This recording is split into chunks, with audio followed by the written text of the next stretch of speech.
बापरे, अशा बर्थडेचं सेलिब्रेशन कोण करतं बरं. पण आजकाल ना सगळ्यांची अशीच पद्धत निघली आहे काहीतरी बर्थडे सेलिब्रेट करण्याची. तर चला, आज होता काहीतरी मस्त असं बर्थडे पार्टी आणि आम्ही तिथंच जाणार होतो. तर चलो, मी पूजा पुन्हा एकदा तुमच्या सगळ्यांचं स्वागत करते आजच्या एका नवीन ब्लॉगमध्ये. तर आमच्या शेजारी पुष्पा दीदींच्या मिस्टरांचा म्हणजे त्या भाऊंचा वाढदिवस होता. तर तिथंच गेलतो. तर आम्ही सरप्राईज ठेवलं होतं तिने त्यांच्यासाठी खास काहीतरी. तर संध्याकाळी मस्त असं सेलिब्रेशन केलं. त्यामध्ये पहिल्यांदा ना त्यांना औक्षण म्हणजे आपलं करून घेतलं, म्हणजे आपली थोडा टिका वगैरे लावून असं ओवाळून घेतलं. नंतर त्यांनी मस्त असा केक कट केला. त्यामध्येच अशी सगळ्यांनी मिळून ना त्यांच्या अंगावर अशी कापसाच्या पावसाची मस्त अशी बारिश केली. तर छान वाटलं. असं काहीतरी ना आता नवीनच पद्धत निघली आहे, काय माहिती यामध्ये, पण सगळेजण एन्जॉय करतात मस्त. तर तिथं सगळ्यांच्या अंगावर टाकायचं काम चाललं होतं इथं भाऊंचं आमच्या.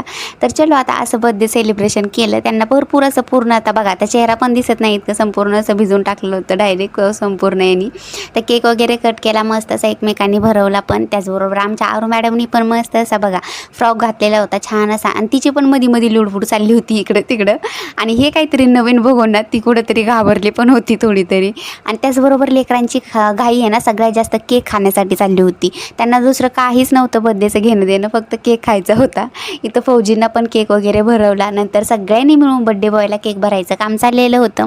इतर दिवशी केक खावं नाही तर नाही खावं, पण बड्डेच्या दिवशी ना बड्डे बॉय संपूर्ण असं म्हणजे ज्याचा बड्डे असेल ते केकनीच फुल भरून जातं. असे सगळेजण केक त्यांना भरवत होते मस्त असे. त्याचबरोबर केक भरवण्याबरोबरच केक लावायचं सुद्धा काम चाललं होतं बघा आता. कारण की सगळे म्हणत होते बड्डे बॉय आहे तो ओळखला पाहिजे काहीतरी सगळ्यांपेक्षा. तर ह्यामुळं संपूर्ण असं त्यांना डायरेक्ट मळवट भरवल्यासारखंच केकने भरून टाकलं होतं. तर हे बघून ना लेकरं खूपच हसत होते. त्यांना काहीतरी असं काहीतरी वेगळं केलं ना तर लेकरांना खूप जास्त हसू येतं.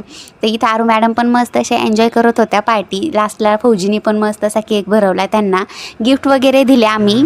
आणि सगळ्यात लास्टला ना मस्त असा नाश्ता केला. नाश्त्याचं पण नियोजन होतं थोडक्यात असं, ते पण काहीतरी केलं मस्त असं. तर त्याचा व्हिडिओ घ्यायचा ना लक्षातच राहिला नाही. आणि शेवटी मस्त असे सगळ्यांनी फोटो पण काढले. तर चला, आजचा ब्लॉग इथंच थांबवते. तोपर्यंत बाय बाय, आणि चॅनलला सबस्क्राईब करा.